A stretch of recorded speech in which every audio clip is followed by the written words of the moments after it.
Cruising down the highway, windows down, and suddenly you lay your eyes on one of the coolest 18-wheelers you've ever seen, and to your surprise, a woman is driving. Today, I plan to inform my fellow coworkers and classmates about specific logistics associated with women truck drivers.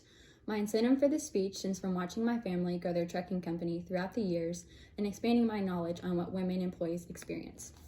The core subjects I'm addressing include the importance of safety, sexual harassment, physical requirements for the job, and discrimination from coworkers. Let's start by looking at safety in the workplace.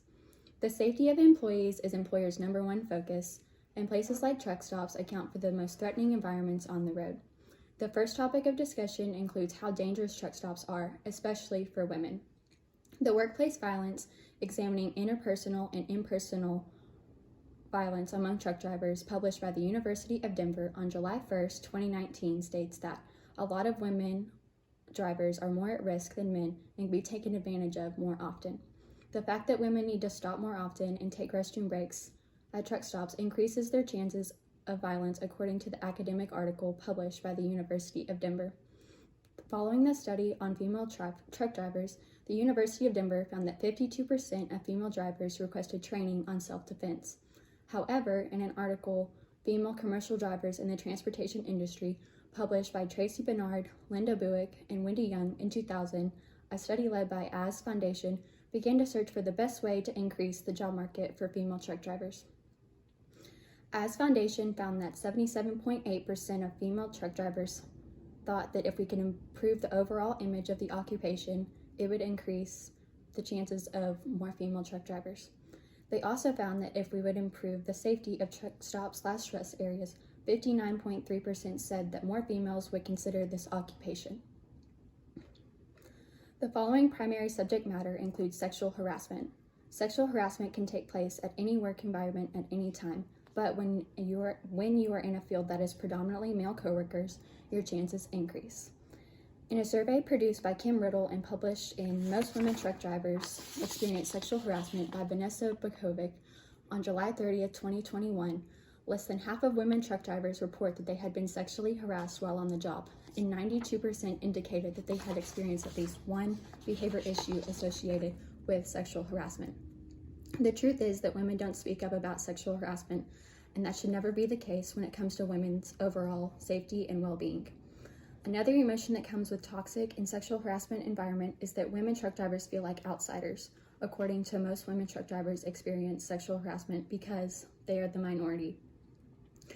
Now that I have explained a few endeavors women truck drivers face, let's break down a few physical requirements and challenges. Truck driving encompasses more than just holding the steering wheel and driving down the highway. It includes tarping loads, completing pre- and post-trip inspections on equipment, and in some cases, heavy lifting. From all of these rigorous job demands, drivers may be injured or experience pain. From interviews with drivers and female commercial drivers in the transportation industry, drivers indicated that in a typical month, they suffer from various physical problems, the most common being leg, arm, and back strains.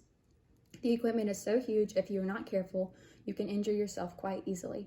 Yes, women need to make sure that they undergo the proper training for knowledge on equipment and hours of service, but female commercial drivers in the transportation industry recommends that training in stress reduction, physical exercise, fatigue prevention, and self-techniques would be the most useful.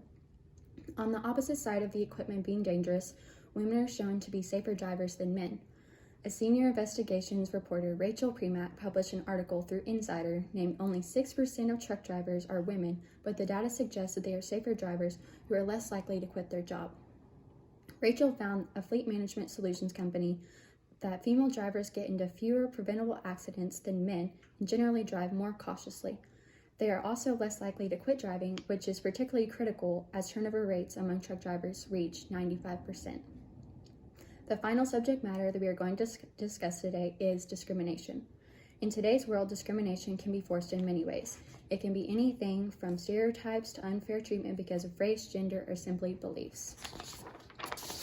In a peer-reviewed journal named Female Truck Drivers Negotiating Identity in a Male-Dominated Environment, the author Stephanie Sicard from Grand Valley State University in 2012 stated that the assumed stereotype of truck drivers is that he will be male and not female. According to Stephanie Sicard, this stereotype typically occurs when a woman arrives to unload or reload and the business she is at expects the driver to be a man. On the other side of women being treated with disrespect when showing up for a load, Stephanie quotes that oftentimes women truck drivers may receive help from dock hands. This shows that people still feel motivated to help someone out, as any reasonable human being should do. In conclusion, women truck drivers face complex challenges, including safety, sexual harassment, physical requirements, and discrimination, but they all find a way to persevere. The logistics of this job are complicated, and you will face many oppositions and trials, but rolling down the highways makes the trials you endure worth it. Thank you for your time today, and thank you for listening to me to speak about this topic.